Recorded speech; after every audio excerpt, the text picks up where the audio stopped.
भाऊ, AICC आणि प्रदेश Congress committee समांतर सर्वे करत आहे. काय कारण आहे? काँग्रेस हायकमांडला एक विश्वास निर्माण व्हावा त्यांच्या नेतृत्वावर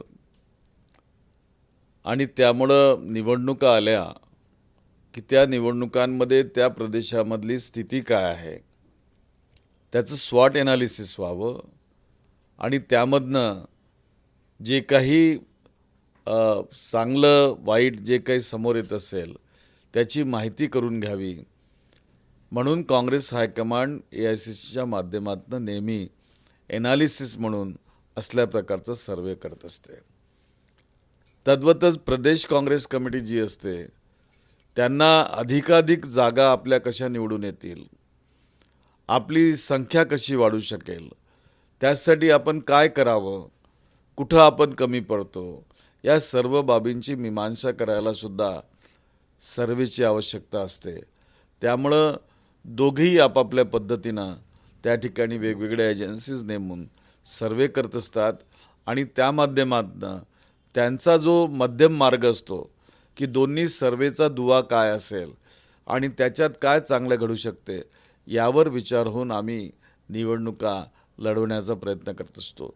आमचा जो मागील निवडणुकांमधला अनुभव आहे, कर्नाटक असो तेलंगणा असो, आम्ही अशाच प्रकारे त्या ठिकाणी सर्वे करून प्रदेश नेतृत्व आणि केंद्रीय नेतृत्व यांची सांगड घातली आणि चांगले उमेदवार त्या ठिकाणी सक्षम उमेदवार देऊन आम्ही विजयी झालोत. तोच प्रकार आता महाराष्ट्रात होणार आहे. 2 सर्वे राहिल्यामुळे एखाद्या मतदारसंघात उमेदवार देताना चुका टाळता येतात, असं तो एक नियोजन आहे. हो, ते पण असतं त्यामध्ये की 2 सर्वे झाल्यात तर कुठं खरं आहे कुठं खोटं आहे याची त्या ठिकाणी शहानिशा होते आणि एक मत तयार होतं की ह्या सर्वेमध्ये हे 1, 2, 3 आलेत, तर ह्या सर्वेमध्ये 1, 2, 3 आलेत, मग याच्यातला कोण कॉमन आहे, कोण स्ट्रॉंग असू शकतो, अशा प्रकारचं ते होत असतं आणि त्याचा उपयोग होतो. बरं, आता समांतर सर्वे सुरू आहे. कधीपर्यंत ते पूर्ण करून एक आउटपुट निघेल आणि ती यादी ठरवली जाईल? जवळपास आमच्याकडे सगळे रिपोर्ट्स आलेले आहेत.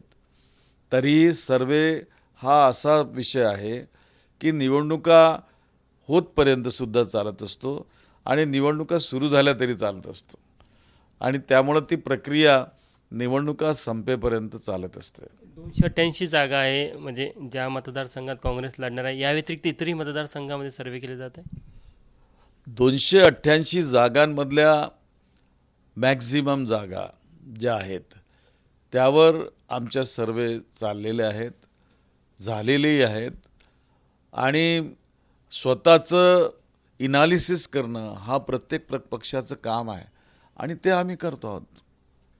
आपण बघू शकतो की या संपूर्ण निवडणुकीला घेऊन काँग्रेस किती गंभीर आहे, कारण की काँग्रेसला माहीत आहे की या निवडणुकीमध्ये काँग्रेस हा सर्वात मोठा पक्ष राहू शकतो. त्यामुळे कुठेतरी या संपूर्ण निवडणुकीला घेऊन काँग्रेसची अत्यंत मायक्रो प्लॅनिंग आपल्याला पाहायला मिळत आहे. कॅमेरामॅन व्यंकटेश नायडूसह तुषार कोहळे, ABP माझा, नागपूर. ABP माझा, उघडा डोळे बघा नीट.